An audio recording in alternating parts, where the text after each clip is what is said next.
I hope na excited tayo today.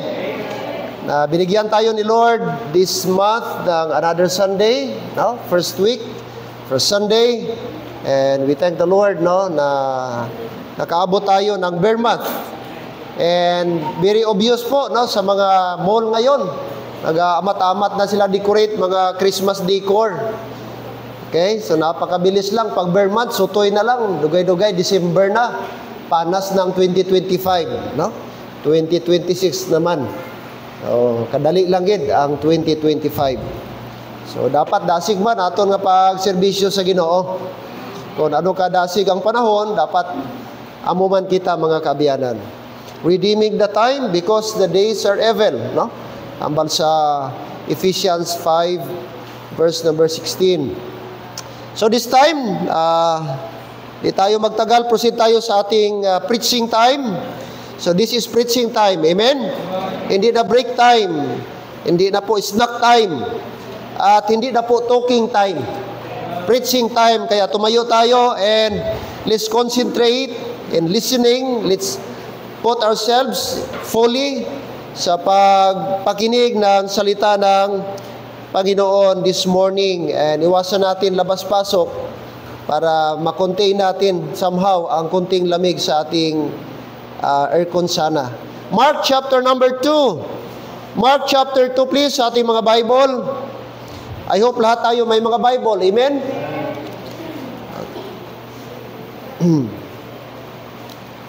Mark chapter 2 verse 1 to 5. Verses 1 to 5.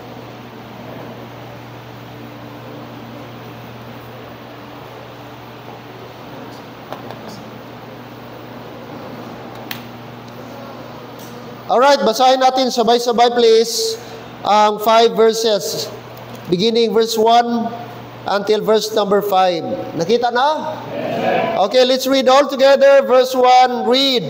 And again he entered into Capernaum after some days, and it was noised that he was in the house.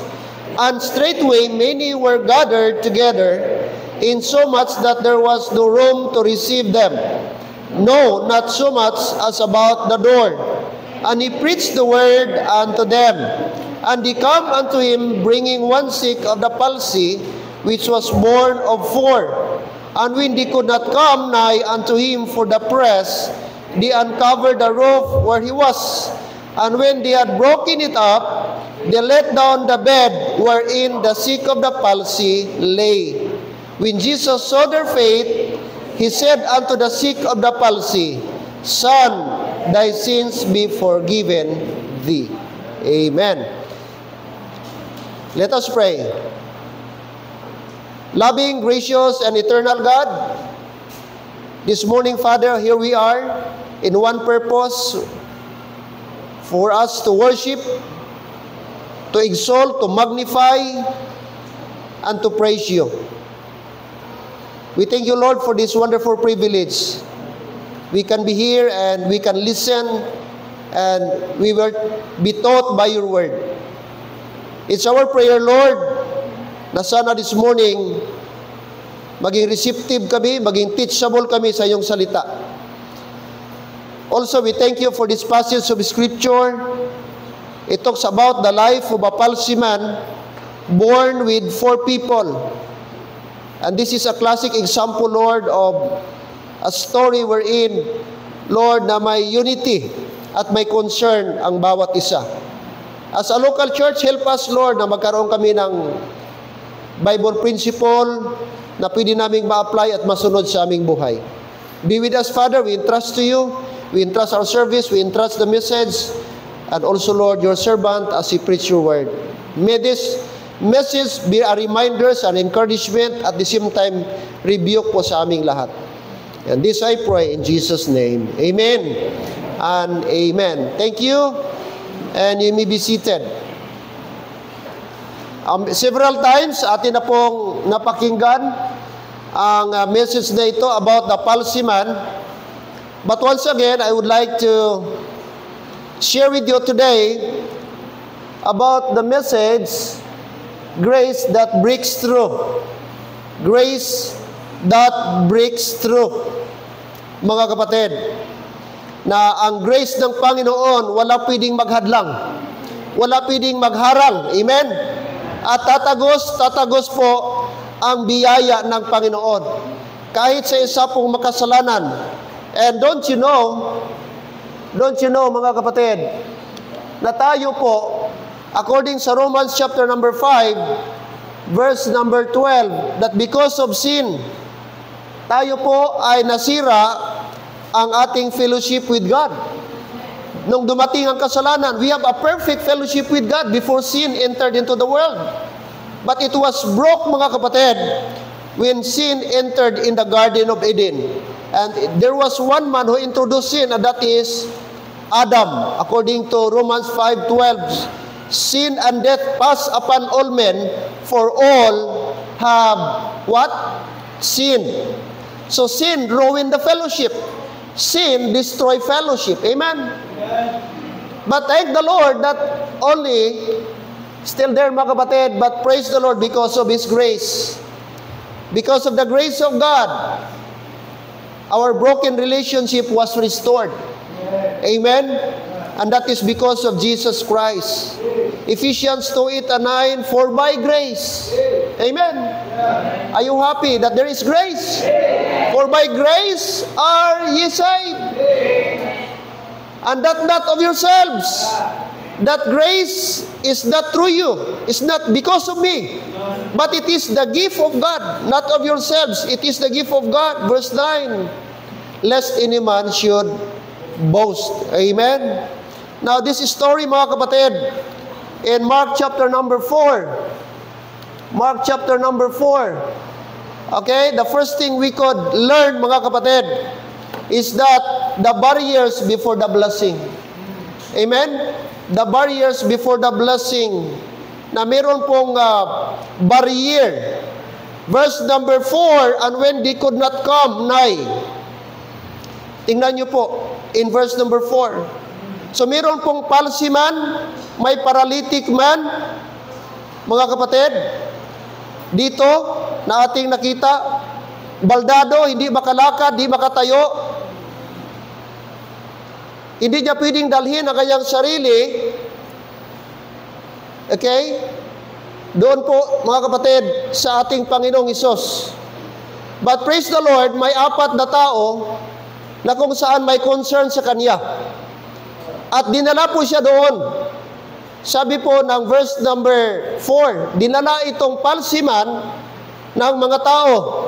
Itong 4. But the problem is, nung dumating sila doon, sabi ng verse number 4, and when they could not come nigh unto him for the press. Pagdating nila doon kay Jesus, meron na pong maraming tao. Okay? At hindi po sila makapenetrate, hindi sila makaproceed. So, anong ginawa ng 4 na tao? Again, look at verse 4. They uncovered the roof. Umakyat sila sa bubong at tinanggal nila yung atip. Sabi ng Bible, uncover the roof where, what? He was. And when they had broken it up, binuksan nila, tinanggal nila yung atip ng bahay, and then what happened next? They let down the bed wherein the sick of the palsy lay. Now may barrier, may nagaharang. Di sila makadiretso sa ating Panginoong Hesus because there is a barrier. At sabi ng Bible, ang barrier po, the press, yung mga tao. Nandun yung mga tao. Okay? Many people, okay, na ano pag-type ang people. People po yan. Crowded the way. Of course, si Jesus Christ nung time, para po siyang rock star. Kasi alam nila ba, every time si Jesus Christ, may pagkain at may healing. Kaya dalawang klaseng tao doon ang nandun. Yung mga taong usisiro at yung mga tao na talagang gustong magpagaling sa healing ni Jesus Christ. And no wonder, nung nandun, nabalitaan nila, nandun si Jesus Christ sa isang bahay, nagsipuntahan yung lahat ng mga tao. Eh, kawawa ka kung late ka. Kaya may blessing talaga pag early bird. Alright, amen? So medyo na-delay. Besides, ang tao na paralytic, Brad, lumpo, sa sarili niya, di niya kayang buhatin. And praise the Lord, may apat na tumulong sa kanya para makalapit kay Jesus Christ. Pero ang problema, may barrier. Alam niyo mga kapatid, minsan sa atin, hindi madirect sa atin ang blessing. Minsan meron ding mga barrier. Amen? Barrier, may mga harang. Alright?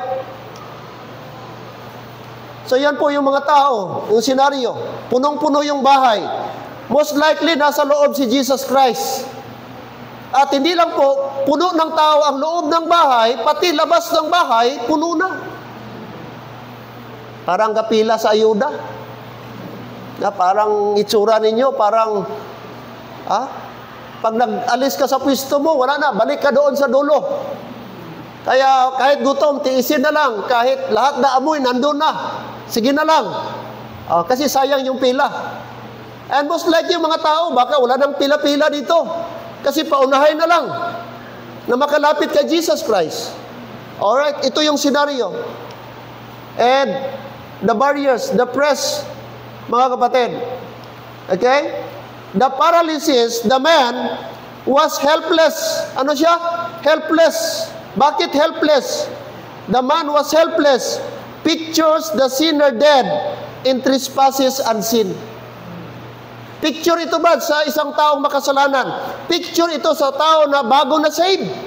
Picture ito sa atin nung una. Anong sabi ng Ephesians 2:1? Ano tayo? Ephesians 2:1. Chapter number 2, verse number 1. And you hath he quickened, who were what? Dead in trespasses and sins. Who are we before?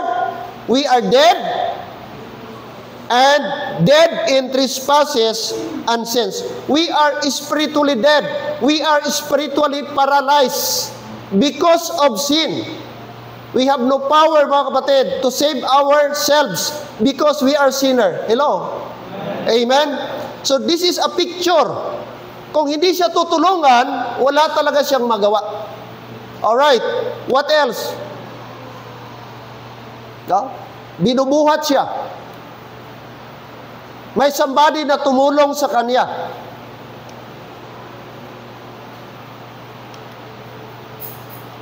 The closed door and no access was available. The closed door, he was no access. Hindi siya makarating doon direct kay Jesus Christ. And you know what? There are barriers of blessing.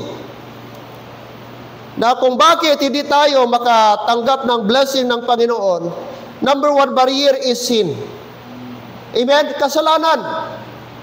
Isa sa mga barrier na hindi natin makalapit o hindi natin matanggap ang blessing ng Panginoon is because of sin. Let's go to Isaiah 59 verse number 2.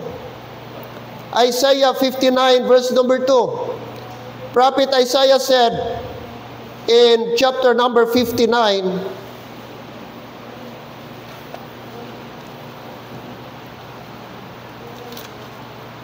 verse number 2.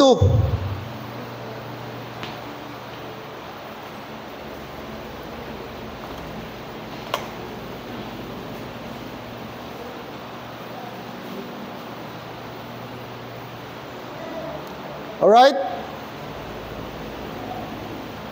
Isaiah, look at verse number 2. But your iniquities have what?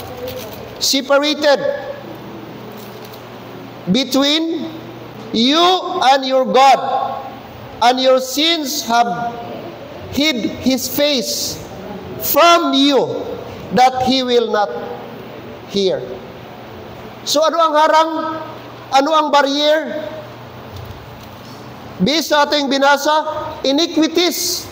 Binanggit ng Bible ni Prophet Isaiah, iniquities and sin between you and your God.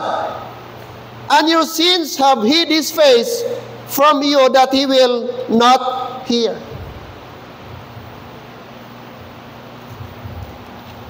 So ito sometimes, mga kapatid, ang dahilan kung bakit minsan ga-pray tayo sa Panginoon, pero yet, hindi pa natin natatanggap ang result. It might be because of sin. Hindi natin namamalayan na may mga kasalanan tayo at akala natin okay lang yung kasalanan, kaya inaakala natin yung kasalanan maliit lang na bagay.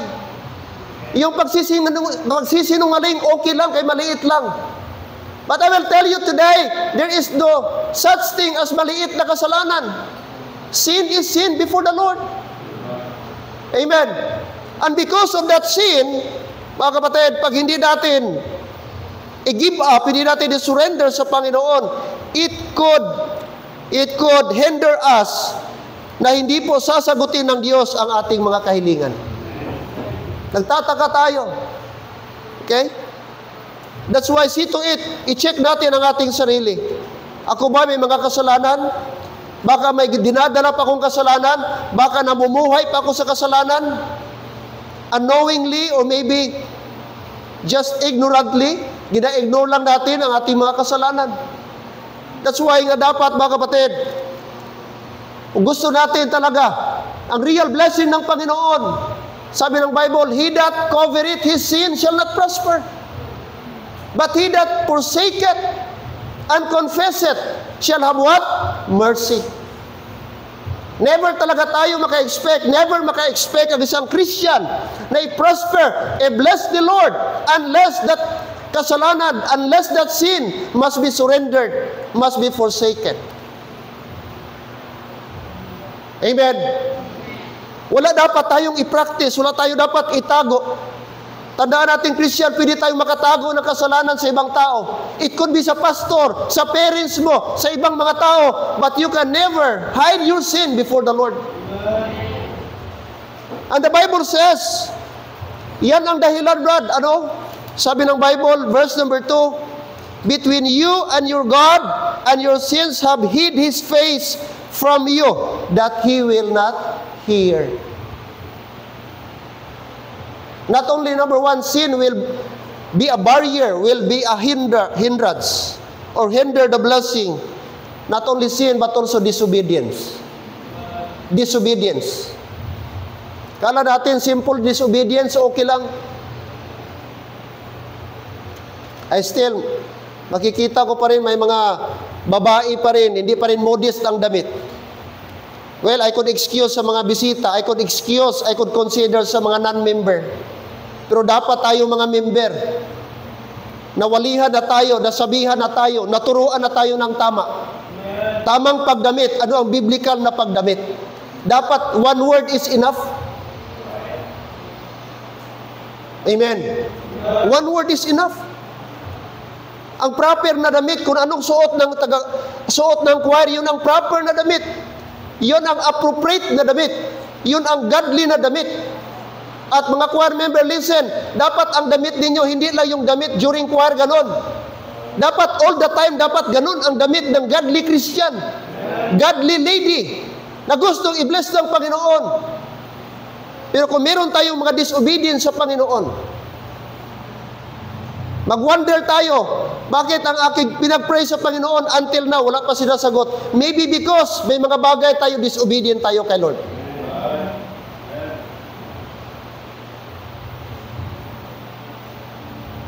Disobedience. God will never tolerate our disobedience. That hinders the blessing of the Lord. There is a barriers before the blessing. And the prerequisite of blessing is obedience. Ang requirement ng blessing is obedience. Hindi pwede i-bless ka ni Lord na di ka mag-obey. Hindi pwede i-bless ka ng Diyos na may disobedience ka sa Kanya. Amen. Check yourself. There is barrier.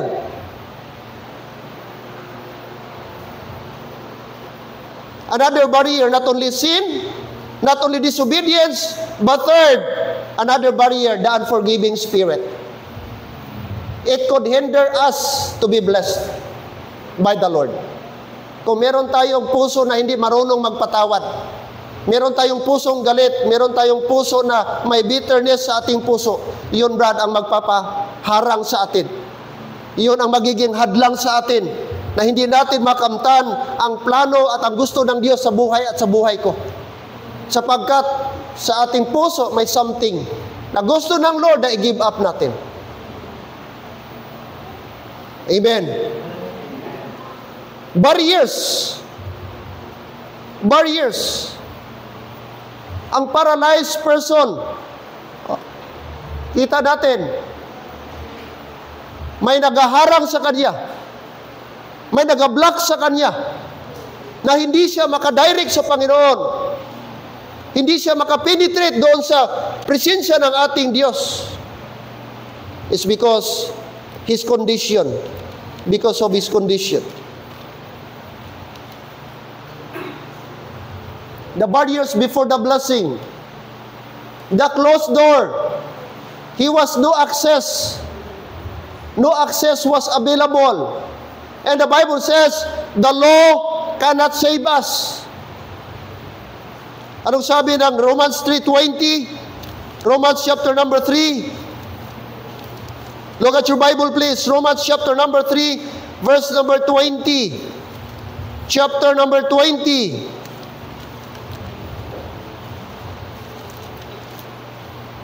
Therefore, by the deeds of the law, there shall no flesh be, what? Justified in his sight. For by the law is the knowledge of sin. Ang law, hanggang mag-inform lang sa'yo. I-inform ka lang that that is sin, that is violation. But it could never make you just right. It could never make you justified before the Lord. And only by the grace of God. The deeds of the law, there shall no flesh be justified. But now, verse 21, the righteousness of God without the law manifested, being witnessed by the law and the prophets. 22, even the righteousness of God, which is by faith of Jesus Christ unto all and upon all them that believe. For there is no difference. Amen. The law cannot justify us. Number 2, the barriers before the blessing. Sometimes, mga kapatid, idaan tayo ni Lord ng mga barriers. At kaya mo bang ma-overcome yung barriers na yan? Hindi minsan i-allow ng Panginoon direct ang blessing. Sometimes, i-test tayo ni Lord, i-try tayo ni Lord, na despite sa mga obstacle, kaya mo bang i-overcome ang mga barrier? Di ba anong tawag doon? Yung competition na bago ka magtakbo, meron mo lang yung hurdle ba? Yung merong harang na maganon ka? Mga ilan yun, Brad? Mga 5, 6? Tapos dapat pagtakbo mo, hindi dapat matumba yun. Otherwise, violation yun pag natumba yun. Dapat pag nagtakbo ka, dapat mataas ang jump mo bago ka mag-akyat. So may mga barrier. Ibig sabihin, dapat sometimes ang blessing ng Panginoon dapat trabahuan natin. Dapat ipakita natin na deserve tayo sa blessing ng Panginoon. Hindi ang Diyos na ibigay lang kaagad ba, diretso. Minsan i-allow ni Lord na i-test muna tayo kung kaya mo bang i-overcome ang barrier. Despite sa mga obstacle na yan, may mga struggle na yan, mga challenge na yan sa buhay natin, kaya mo bang i-overcome? Hello, amen? Kasi before the blessing, there is a barrier. Kaya nga, pag may ayuda, bago ka matanggap mo yung ayuda, pila ka muna. Isang katutak muna. Kung may parapol si mayor o vice mayor dyan na motor, mapulaw ka anay, magutuman ka anay. Normally, kung bako ka isa, maulsir ka anay bago ka makaangkon. Amen. Testing anay before blessing. Kaya hindi pwede pahapos lang ang blessing. Dapat obrahan mo, dapat sakripisyuhan mo. Hindi nami ang blessing ang pahapos. Real blessing, sometimes it involves sacrifice. Kaya merong kasabihan, no pain, no gain. Kung walang pain, walang gain. Kaya yung mga flood control na yan, illegal yan, kaya pahapos lang. Kawawa tayo ng mga Pinoy. Ang iba, sobra-sobra sa lakyan. Ang iba gani, gabaktas lang, wala bike. Kung yung gibili ng mga sasakyan, gibili pa yun ng bisiklita, baka lahat Pilipino may bisiklita na. Kahit man lang, bisiklita na lang. Imagine mo isang sasakyan, 44 million. Tagpila ang bike. Yung surplus, brother, tagpila. 1.5. At least okay na. Oo? Diba? O yung 44 million, ilang bike na yon? Ang may isang vlogger, gitotal yung kanyang sasakyan. Ni Diskaya ha, sa 28 lang. Huwag gani kaabot 28, parang 20 lang. Gitotal niya, 404 million. 404 million. Almost half billion. Yung kanyang sasakyan. Na I think mga 23 lang. Kung totoo yung 40. Kung totoo yung 40, billion na. Baka billion pa. 1 billion, imagine mo. Billion. Isang tao lang ha, nakinabang, isang tao lang. Iba pa yung mga ibang kontraktor din na billionaire na. Kakalungkot. Ganon kakurap ang ating bansa. Ganon kaganid, ganon ka selfish ang mga tao. Ang mga tao naghihirap, sila naman grabe yung kanilang pagpakasarap, Brad, sa pira na hindi sa kanila. Pira pinadaan sa maling paraan. Makatulog ka, pira galing sa masamang paraan, Brad. Makakain ka, ka-afford ka magkain. Samantala maraming nagutom dyan ng mga tao, nagbayad ng buwis. Hello, dyan ba tayo? But praise the Lord, salamat kung may barrier. But salamat mga kapatid, there is grace. The grace that motivated the friends. Ito yung nag-motivate sa mga, the Bible is silent. Di sinabi ng Bible ba kung kaibigan nila? Di sinabi ng Bible na relative nila itong taong ito. The Bible is silent. And I presume mga kapatid, na di nila kilala. Maybe habang dumaan itong apat na nagdala sa kanya, are you listening? Nandito yung sa gilid, itong taong baldado, itong taong paralysis, paralyzed person, maybe nagsabi siya, mga kapatid, pwede bang tulungan niyo ako? Narinig ko, si Jesus nandun na sa unahan, sa isang bahay, gusto ko sanang gumaling, pwede ba tulungan niyo ako? Hindi ako makatayo, hindi ko kayang dalhin aking sarili doon kay Jesus, pwede ba tulungan niyo ako? Maybe ganun ang senaryo. Kasi di sinabi sa Bible, relative nila ito. Di sinabi sa Bible, kaibigan nila itong taong ito. And maybe itong apat, nagmalasakit, tinulungan siya para madala siya kay Jesus Christ. And that is grace.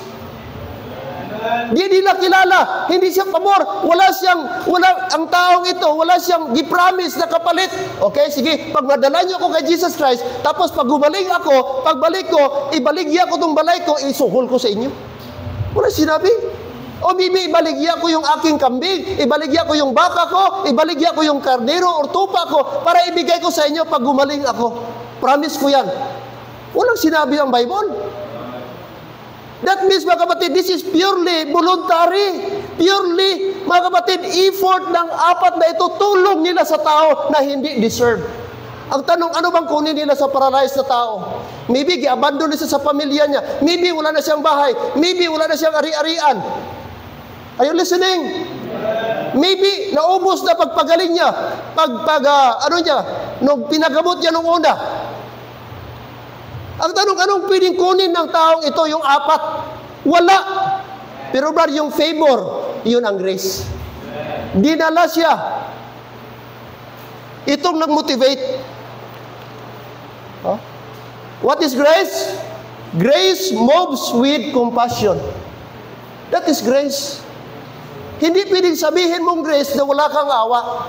Galatians chapter number 6, verse number 2. Look at Galatians chapter number 6. Galatians chapter number 6. Anong sabi ng Bible? According to verse number 2. Verse 1, Brethren, if a man be overtaken in a fault, nahulog sa kasalanan, nagkamali, ang isang kapatiran, ye which are spiritual, restore such one in the spirit of meekness, considering thyself, lest thou also be what? Tempted. What is our duty as a Christian?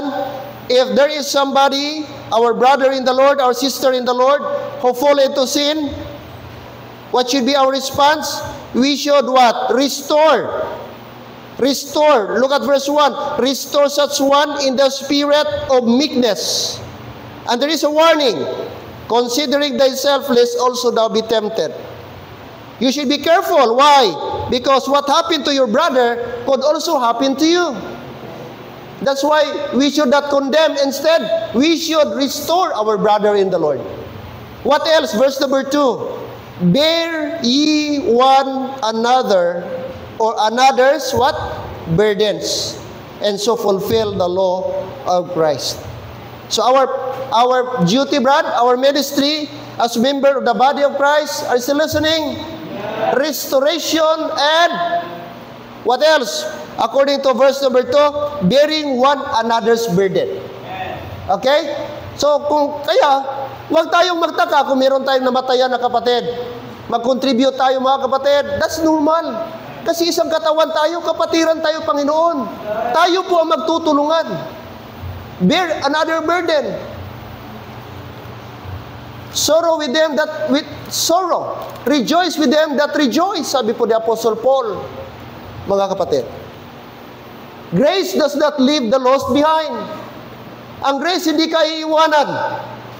Ang grace tutulungan ka. Ang grace hindi ka i-condemn. Amen? Grace finds a way.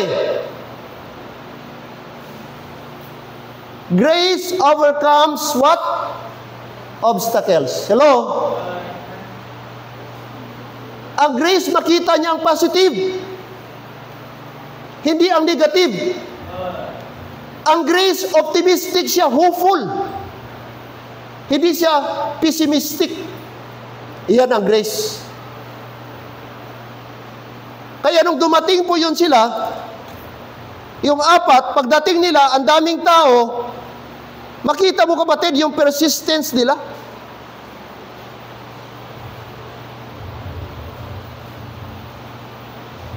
Pwede nilang sabihin, okay, pasensya na lang. Mig kay damo-damo tao, ibutang ka na lang namon diri. So paningkamot na lang kung ano pwede mahimo sa imo.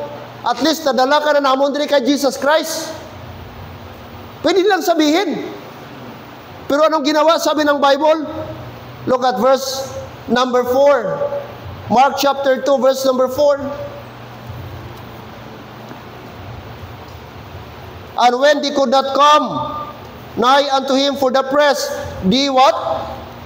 Uncovered the roof. They uncovered the roof. Di sila nag-give up.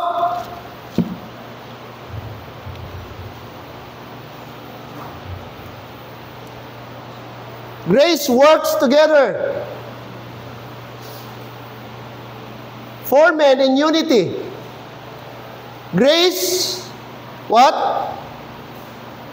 Unites believers in the ministry of reconciliation. Sa grace, mga kapatid, wala palang division. Sa grace, wala ang self-centeredness. Hindi yan spirit ng grace, yung tao na self-centered. Kasi ang grace, mga kapatid, unity ang gipromote. Ang grace ang gipromote reconciliation. So dapat makita ito sa ating buhay. 2 Corinthians chapter number 5 verse number 18. 2 Corinthians chapter 5 verse 18.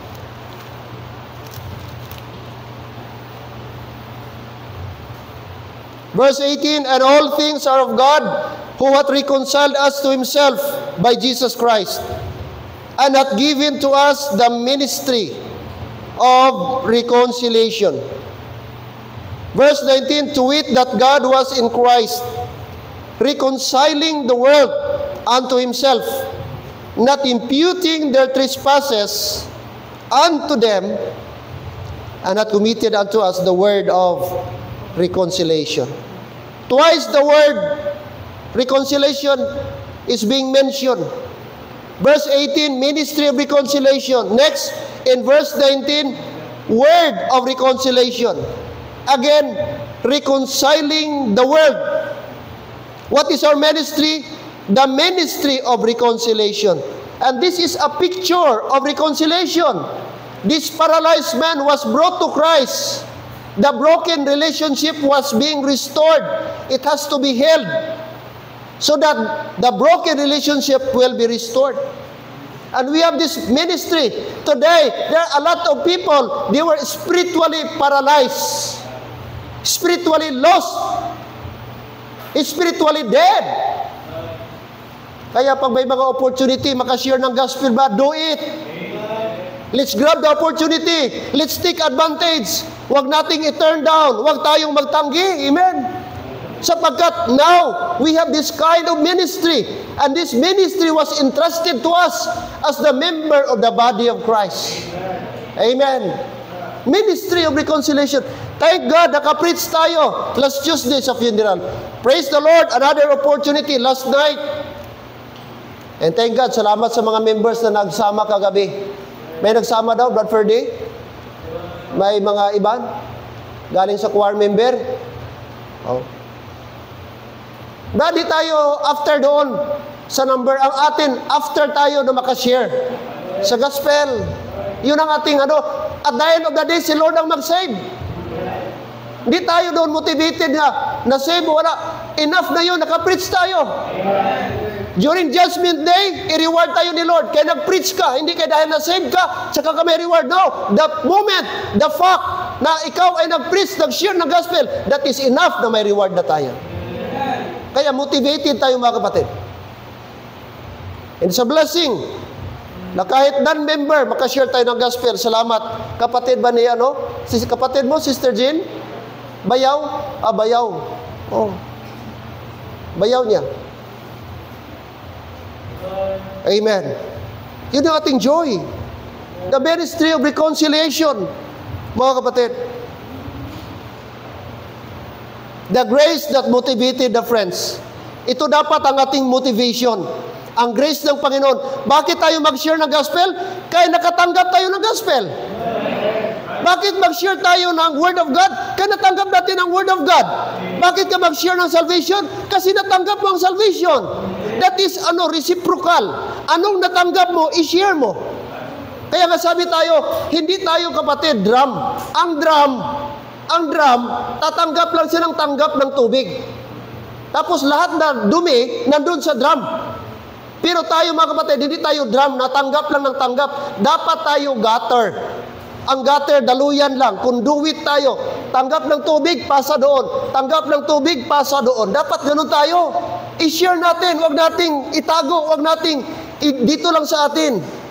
Kung ano yung truth, ano yung na-enjoy natin na blessing, i-share natin. Hello, amen?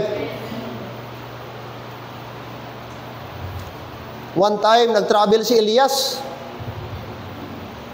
Sinong fans ni Elias dito? Kayo lahat siguro, follower ni Elias.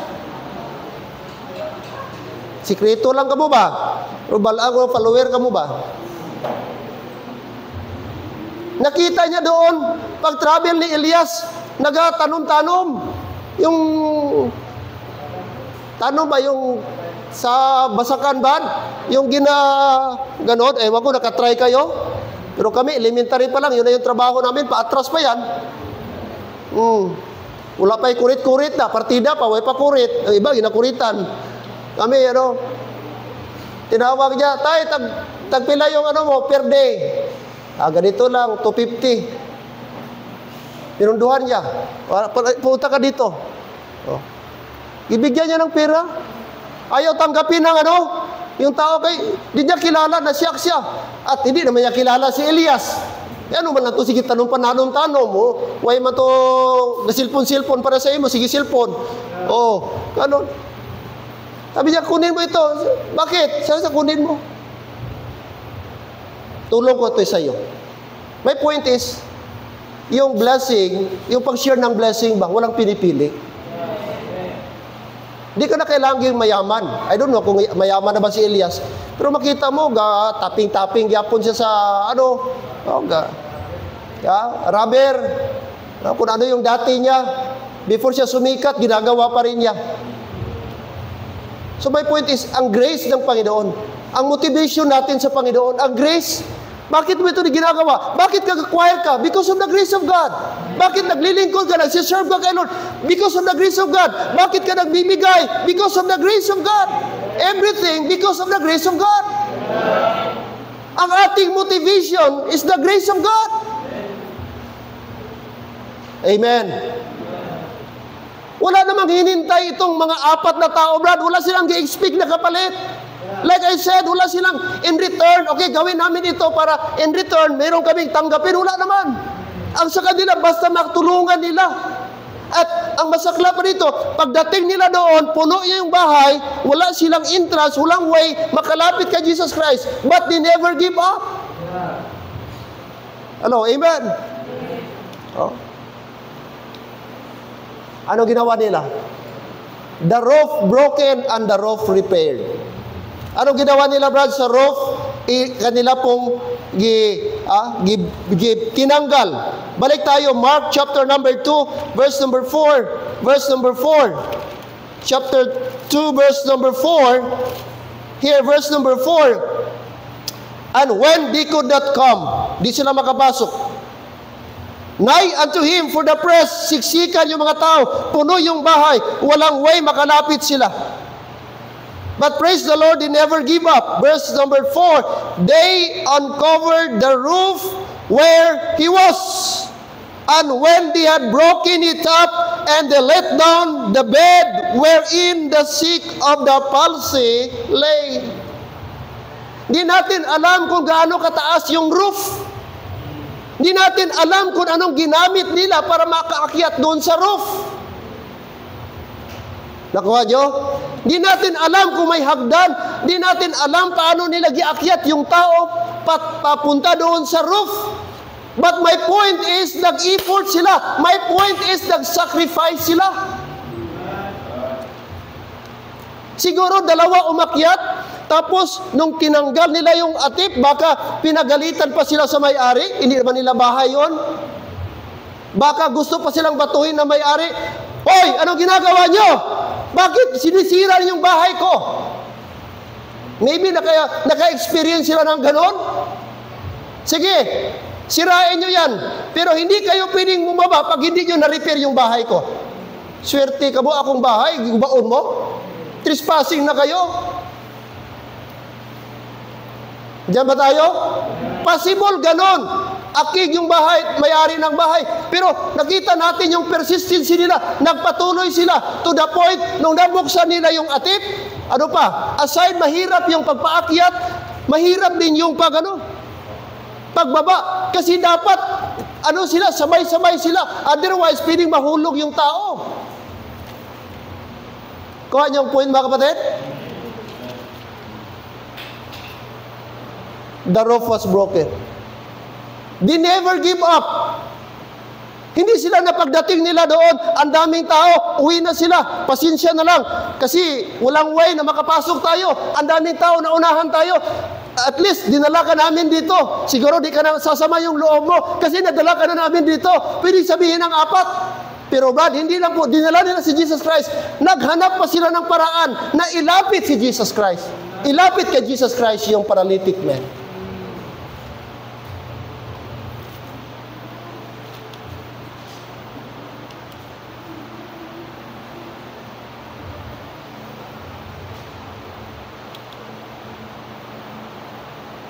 The roof broken. Mga kapatid,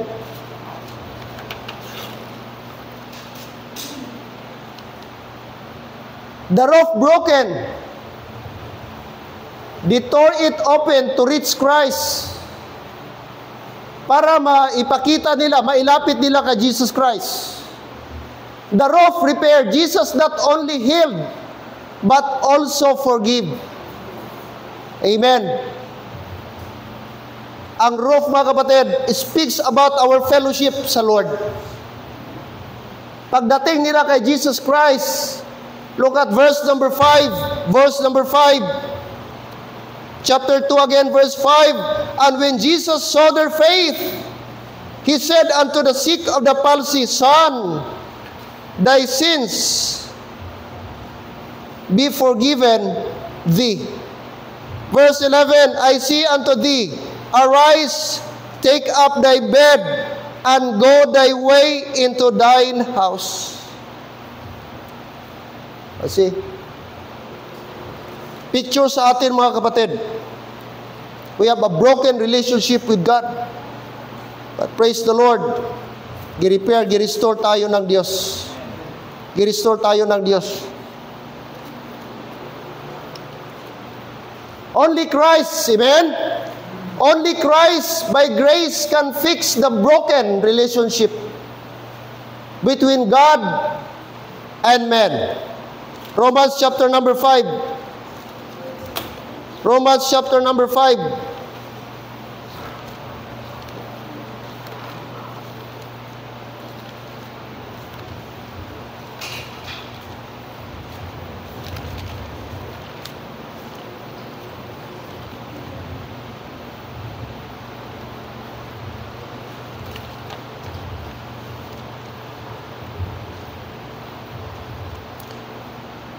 Verse number 1, therefore being justified by what?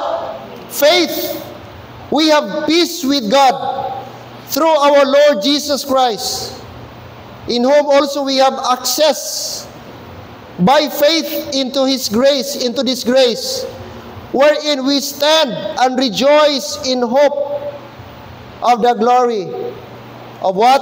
Of God. Before we don't have access.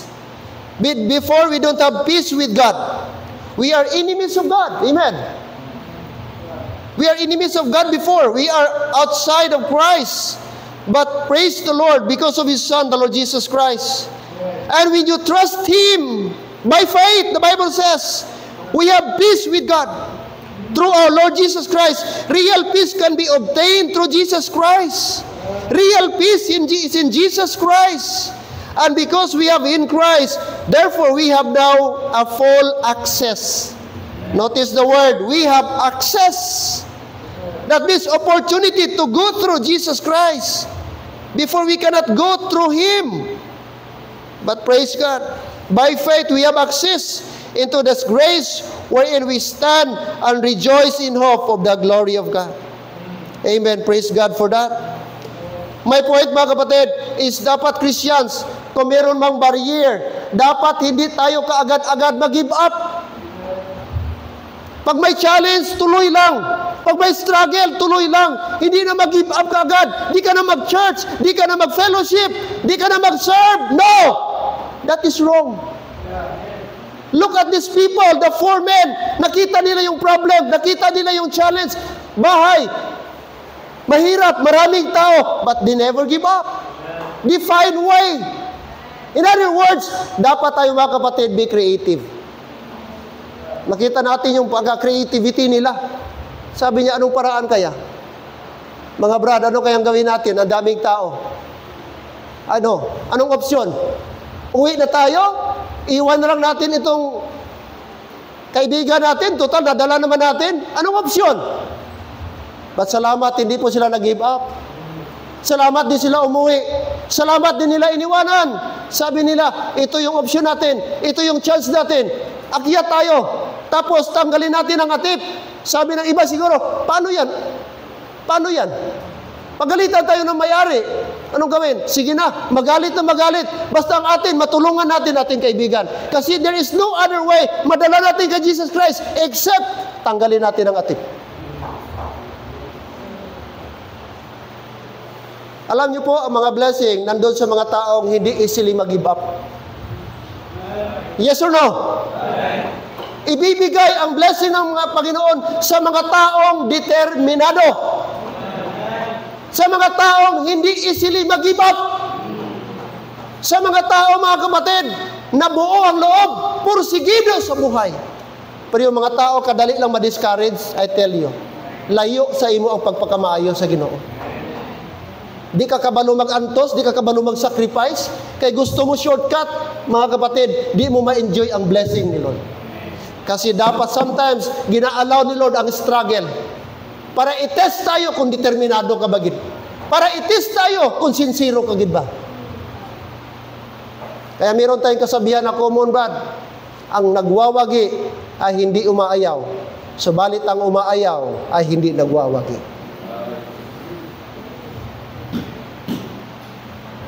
Pamangkot, ano ka karon? Every time may struggle ka, every time may challenge sa life mo, anong response mo? Nandun pa ba gyapon ang trust mo sa Panginoon? Andun pa ba ang faith mo na, Lord, yes, may challenge. Yes, Lord, may struggle ako. But I know, through your grace, makayanan ko ito. And one day, I could overcome this problem. Because the grace is sufficient.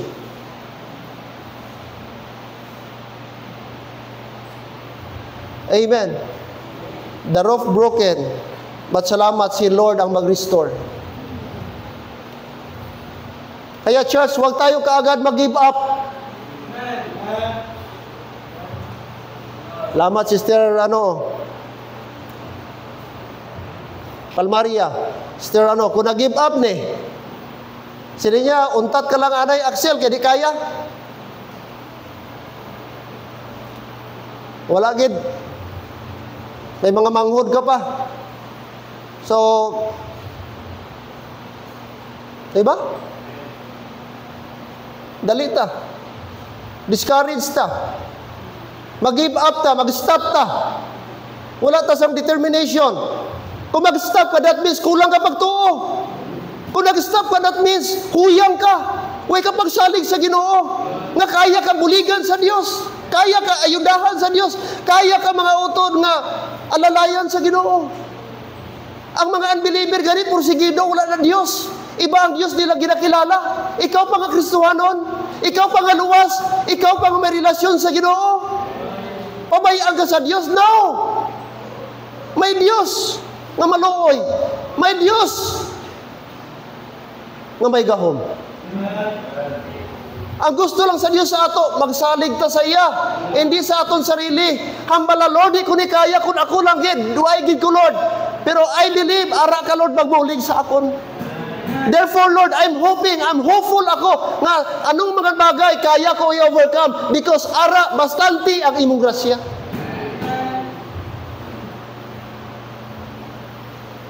Anong sabi ni Paul? I can do all things through Christ which strengtheneth me. Hindi nagtinikal si Paul, way sa nagpapugal, kaya ko ang tanan butang sa akon kaugalingon. Hindi sarili niya kakusog, hindi sarili niya kaalam. But because there is God who will strengthen him, and that is the grace of God.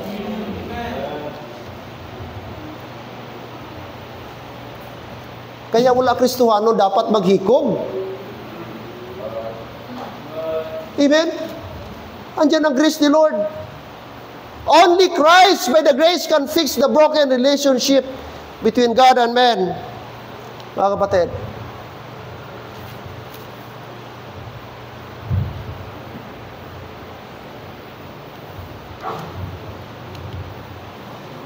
Number 4, mga kapatid, the result of grace at work.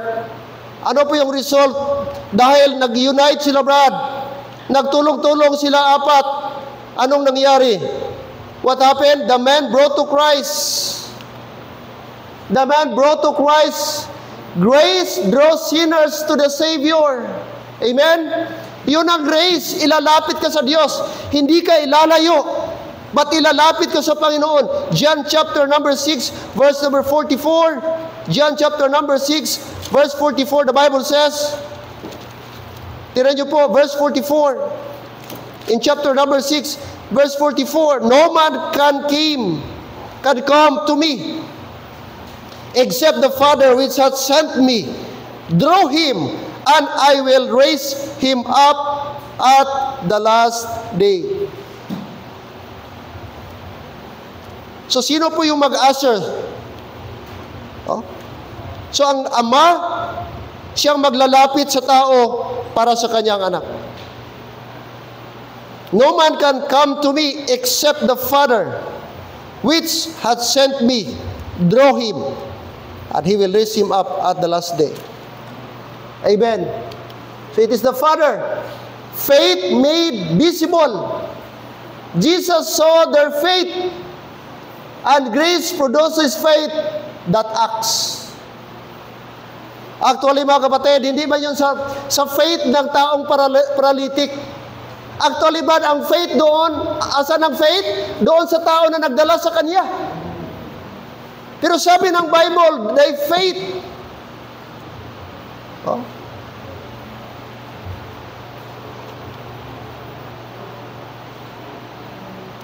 Verse number 5, Son, thy sins be forgiven thee. When Jesus saw their faith, notice, kaninong faith, Brad? In verse number 5, God uses the word there. We have the idea na plural po. And I believe yung there yon refers sa apat na tao. When Jesus saw their faith, He said unto the palsy, o sick of the palsy, Son, thy sins be forgiven thee. So that's the result of grace at work. When we work, mga kapatid, there is a result. When we work and allow Christ to use us, through us, then we can see the grace of God. Faith made visible. Jesus saw their faith, and grace produces faith that acts.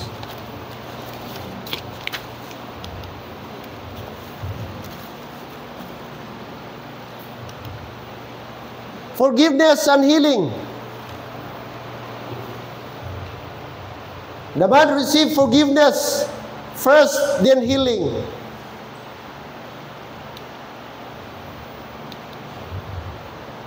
Grace always exceeds what? Expectations. Mag-exceed. Lalampas. Susubra. Hihigit pa ang grace kaysa gi-expect. That is grace, immeasurable. Ephesians chapter number 3, verse 20. Let's read. Lapit na tayo matapos. Ephesians chapter number 3, verse 20. Verse 20. Now unto him that is able to do. Who is that? Jesus Christ. Now unto him that is able to do exceeding abundantly above all that we ask or think, according to the power that worketh in us. You see, try to imagine, mga kapatid, Paul describe how grace is, what grace is. The Bible says, exceeding abundant above that we ask or think, according to the power that worketh in us. So we have sufficient, we have abundant grace.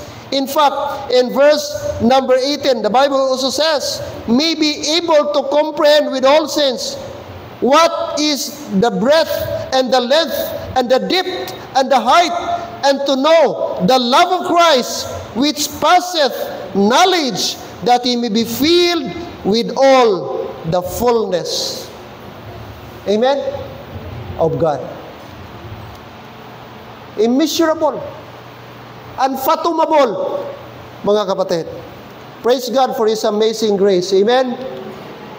In closing, sin broke the roof of man's fellowship with God. When sin entered into the world, when sin entered into the Garden of Eden, the fellowship was broken. The perfect fellowship was gone because of sin. Mga kapatid. But glory to God. Human strength could not fix it. But God, in His grace, sent Christ to restore what was lost. Amen. Salamat sa Panginoon. Andiyan siya para i-restore, mga kapatid. Just as these friends were motivated to bring a man to Christ, grace should motivate us to bring what? To bring souls to Jesus Christ. Amen? Katulad ng apat, Brad, sila po ay motivated sa pagdala po. Katulad din sa atin. Because grace not only uncover the way, but also recovers the broken. Tanong, as closing, are we willing? Are we willing by the grace of God to help fix the roof of obstacles and fix the roof of a broken lives by pointing people to Christ? Listen, church, grace both moves us to act and restores the sinner once brought to Jesus.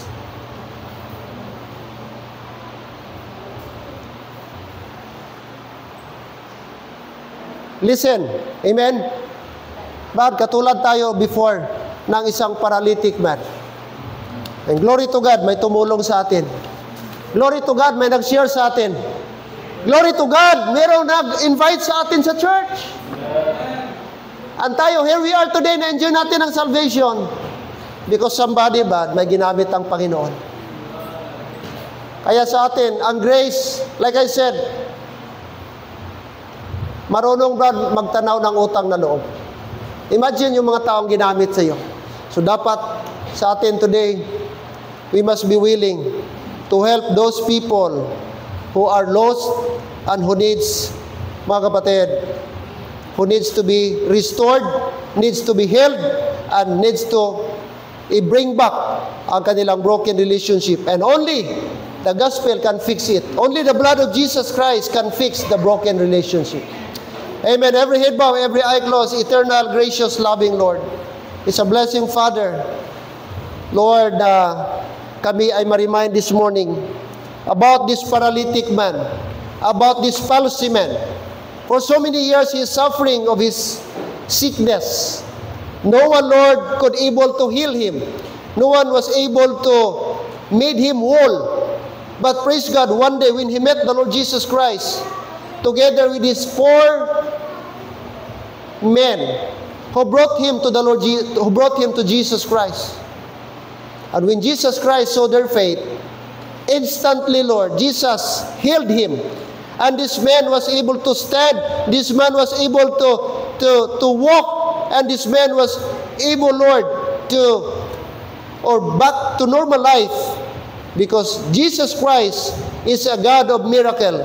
Jesus Christ is a God of healing. And no sin, no illness, no disease na hindi pwedeng pagalingin ang aming Panginoon. Lord, it is also a picture of our spiritual condition. This is also a picture of our spiritual state. We were before, Lord, dead in trespasses and sin.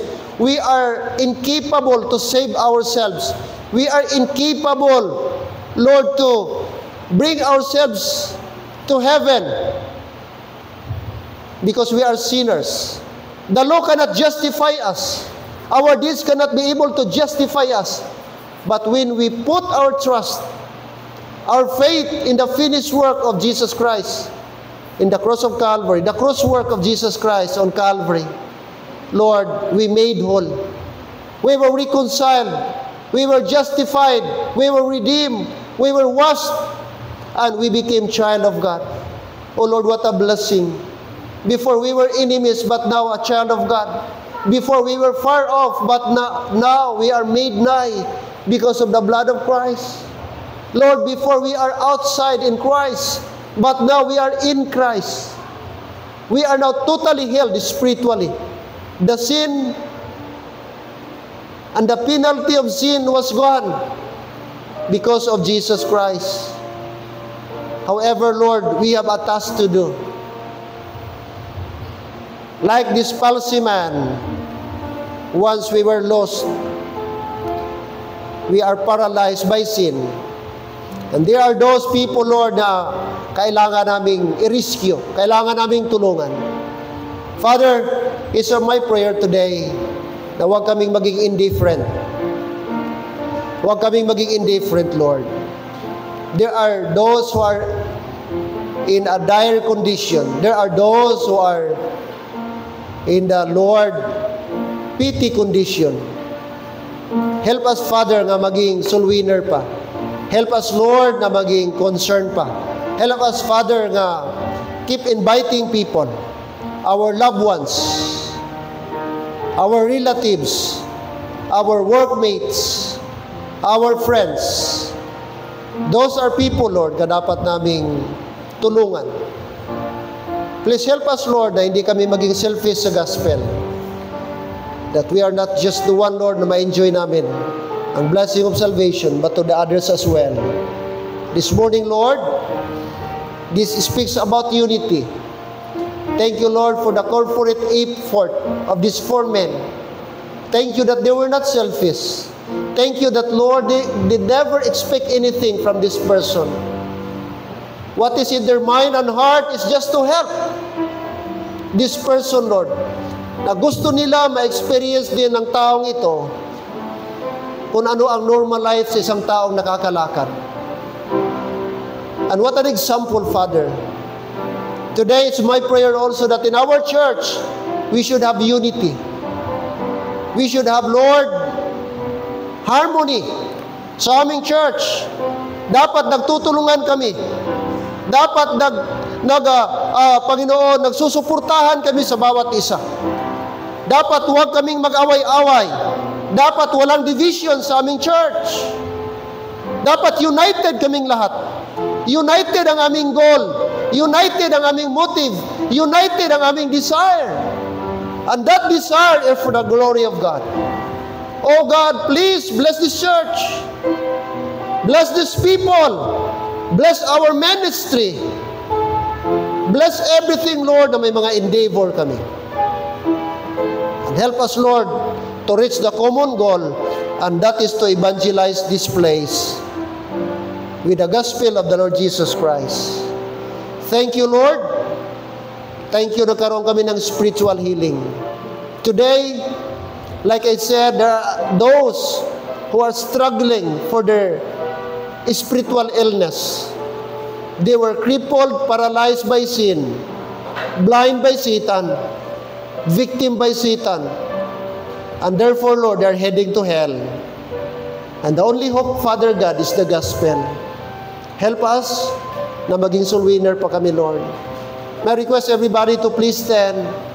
I know, narinig natin mga kapatid, members, the message today. The message today is about concern. The message today is all about loving. The message today is all about caring. Na itong mga taong ito, bagamat hindi nila relatives ang taong ito, hindi nila kakilala, pero willing po nilang tulungan ang taong ito sapagkat may pag-ibig sila, sapagkat caring sila sa taong ito. Tanong sa ating ngayong umaga, do we have that kind of motive? Do we have that kind of desire na makatulong din po sa mga taong dapat tulungan? Maybe titingnan natin sila ngayon, financially stable sila, materially stable sila. But let me tell you today, na ang taong unsaved is lost. They are heading to hell. Their soul is heading to hell. And the Bible says, he that believeth not is condemned already, because he did not believe on the Son of God. Kapatid, maraming taong papunta ng impyerno. Do you care for them? Do you love them?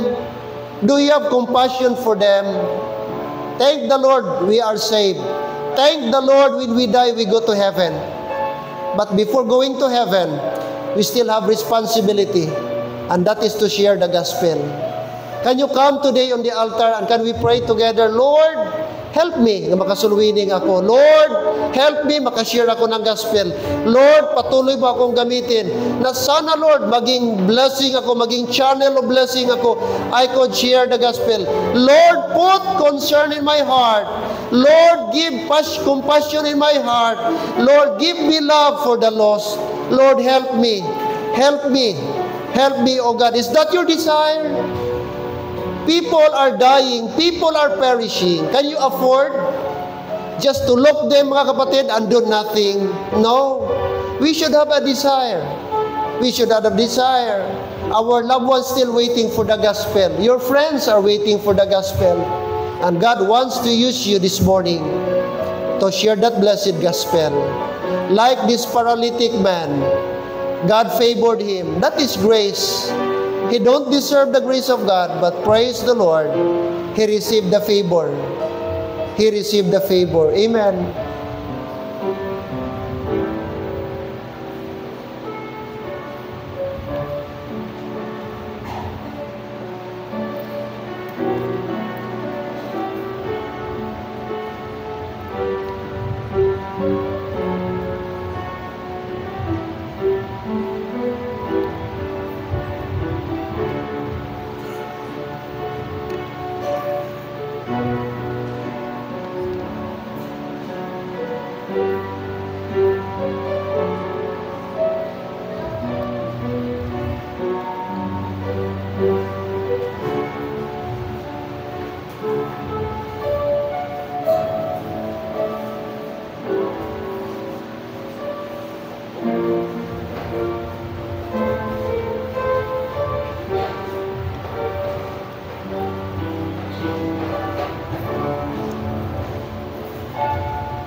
Gracious and loving Father, what a blessing, Lord, today.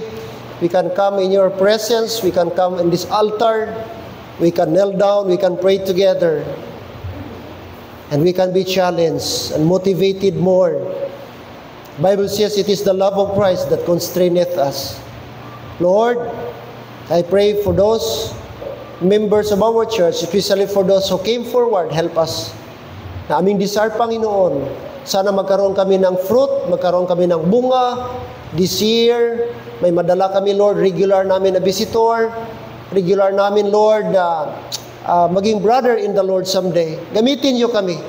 Huwag niyong hayaan, Lord, kontento na lang kami mag-church by ourselves. Kontento na lang kami na wala kaming bisita. Kontento na lang kami, wala kami gasol winning. Lord, please trouble our hearts. Trouble the hearts of our people, that, Lord, soul winning is the main job of the Christians, the believers, the responsibility of the believers, O God.